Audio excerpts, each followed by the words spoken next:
Also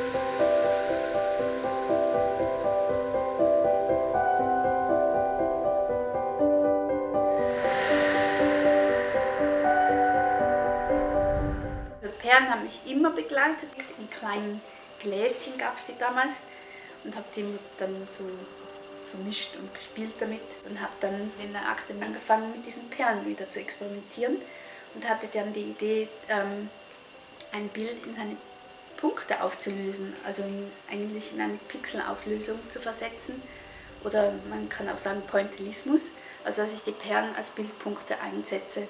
Wenn ich hier beginne und es anfängt rauszuwachsen, also ich finde es jetzt, sieht man es total schön, dass da einfach plötzlich so eine Wesenheit fast da ist, also dass es wächst, und das anzusehen während des Arbeitens, das befriedigt mich total.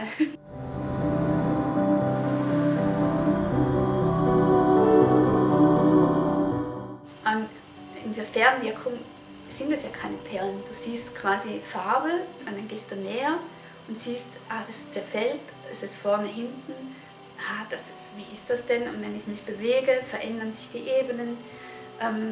Dadurch hat es einfach eine Faszination und das Material ist irgendwie wie zweitrangig. Also es gibt halt ganz vieles, was man nicht gut umsetzen kann.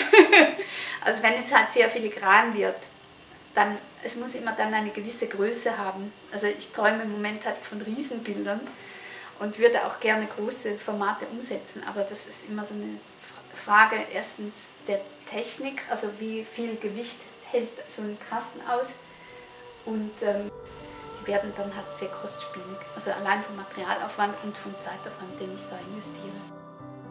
Also ich finde gerade dieses langsame Wachsen total spannend, also auch die Schritte halt nicht zu schnell zu machen, also dass dadurch auch aber eine gewisse Intensität zu erarbeiten.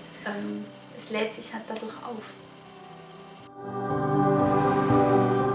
Oder was auch noch ein Punkt ist, ist jetzt durch die Fremdfarben, die ich hier reinbringe, also dieses Pink, das es so ja in dieser Kombination nicht gibt, da freue ich mich einfach nur total auf die Farbe.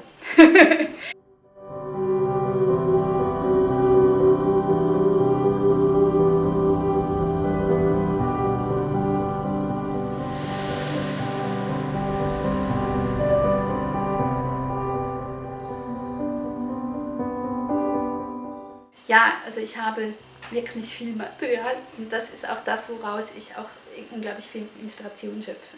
Anfänglich hatte ich 50 Sorten, unterdessen sind es über 1000, also irgendwann habe ich aufgehört zu zählen. Und natürlich braucht man einfach, wenn man so arbeitet, das Material hier.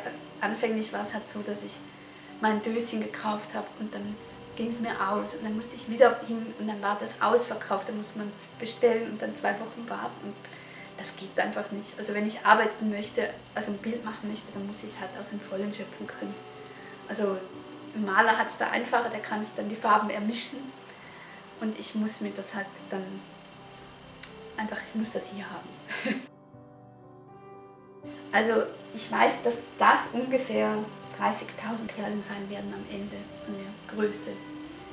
Und wir sind dann am Ende bei 40, 50 verschiedenen Farbnuancen.